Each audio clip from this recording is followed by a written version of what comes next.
Today I'm going to be discussing about things you need to put in place before you start thinking of studying overseas, because a lot of people are misplacing priority by replacing what should have come last with what should have come first. They start researching about affordable tuition fees, scholarship, without putting all necessary things in place first. So today I'm going to unleash information on things you need to put in place first. And in my next video that is going to be coming after this video, I'm going to be also be talking about how you can process Canada tourist visa without the need or the support of any agent. Yes, I mean that. Like I promised you, I'm going to unleash all secret behind our process. But today, let's focus about why I'm here. It is your friend again, Uncle Mike. Yep, it is nice to be on camera here again. I'm also sure you are all happy to see my new video on YouTube, Instagram, or wheresoever you are watching it from. Now, let's unleash the secret behind a successful application.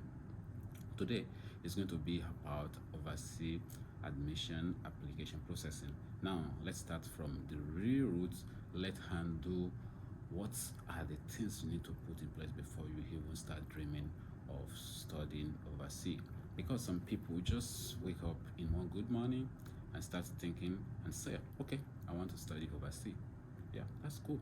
And what you see them next doing is they start Google search, looking for schools with cheap tuition fees. No, that's not the right way. But yeah, firstly, you need to understand what are the things you need to put in place before you start doing your research. So in this video, I'm going to talk about those things you need to put in place, and I'm also going to give you a brief guide on how you can get those things in place. Don't play, just stay focused with me. Number one of the things that you need to put in place is your passport. I don't mean your photo passport. I'm talking about international passport. And how to get your international passport? A lot of country right now, they make it much easier for everyone to get an international passport.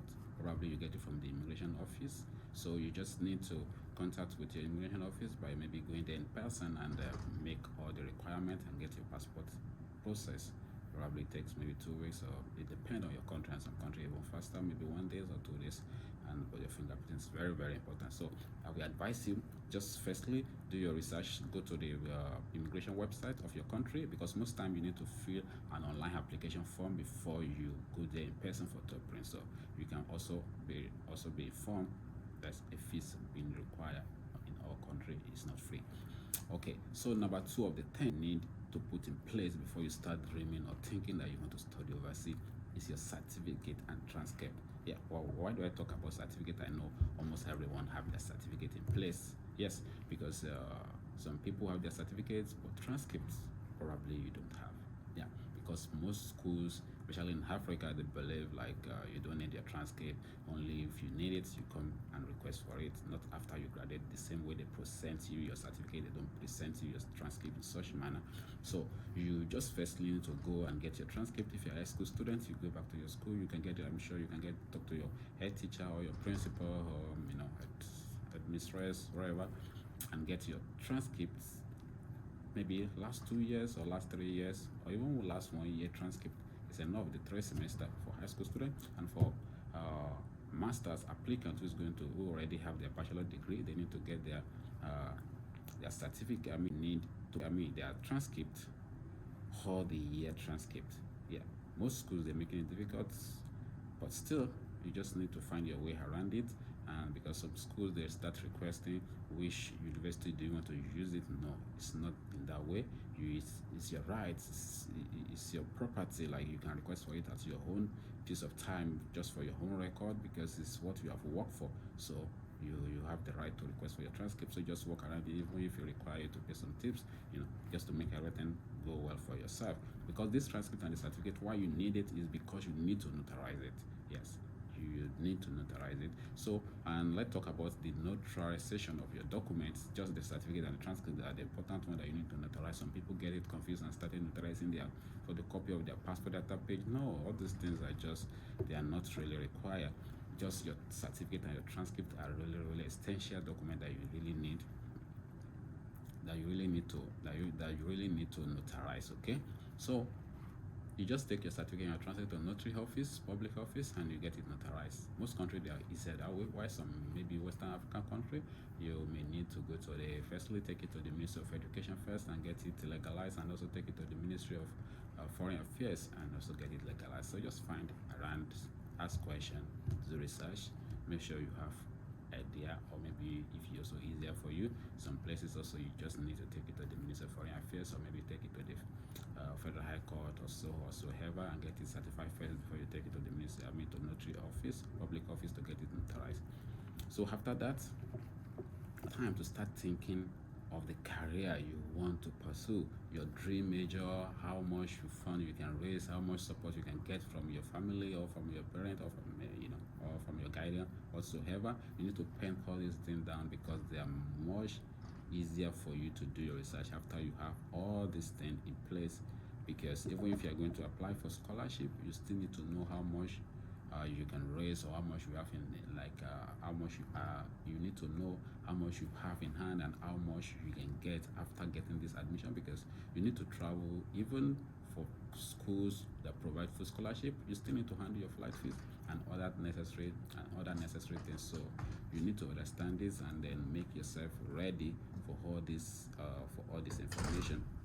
So number one is, when you have all these details, now it's time to know, are you going to be applying for self-support admission, or you're going to be applying for scholarship, or what type of, even this one will help you to also determine which country you can afford. Yeah, some people now getting confused and be asking, oh, why don't I just considering those things before I put my money on passport, on getting my document right? No, if you start thinking about how much and the fund that you need before you can start your processing of your passport and your certificate of notarizing your certificate, trust me, you have nothing to motivate you. Yes, so you'll probably give up in time. So you need something. Definitely you need something to motivate you. Which are the things? Are your passport, and your passport doesn't get expired, in most country, 5 years, 10 years. So even if you don't make it in that year, you have something that's going to keep you motivated every year, that's keep reminding you, like, you are dreaming of studying overseas, and you have something to work toward. And your certificate, after notarizing it, is going to be there forever.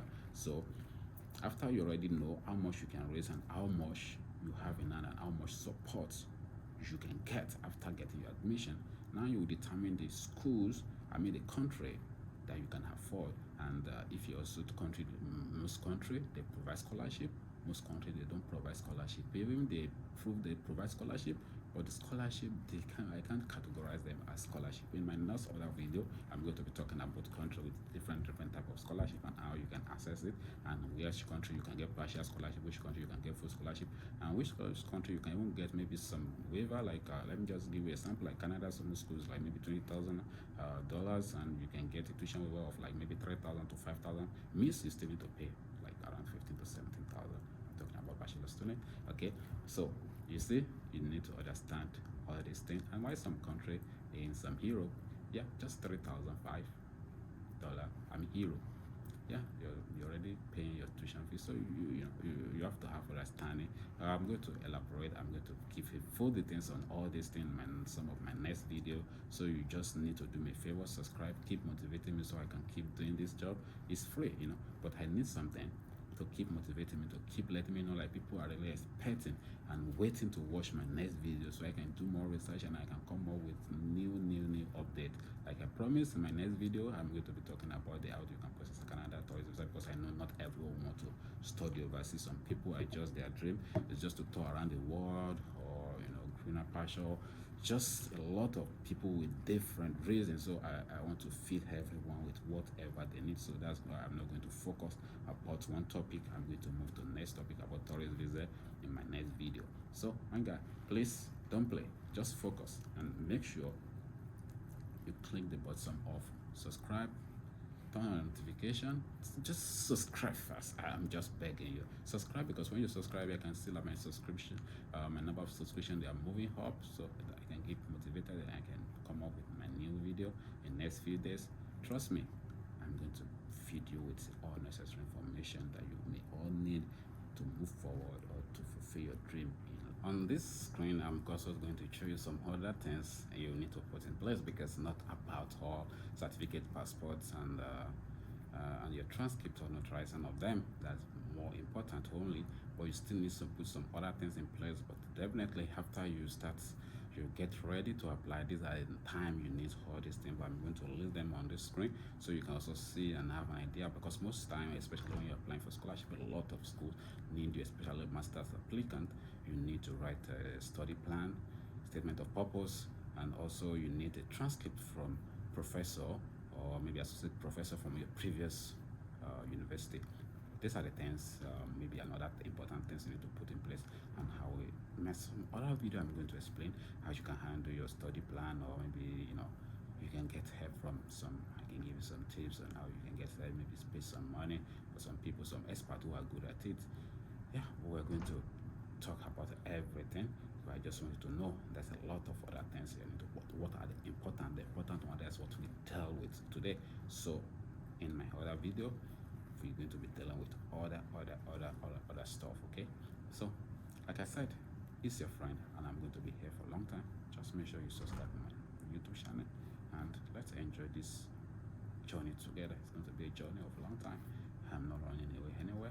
As long as you just keep subscribing, keep increasing my followers, and I'll keep getting motivated every day to stand up, wake up, and do some new video, and do some more research to come feed you with a good information that can bring a good impact in your life and your career.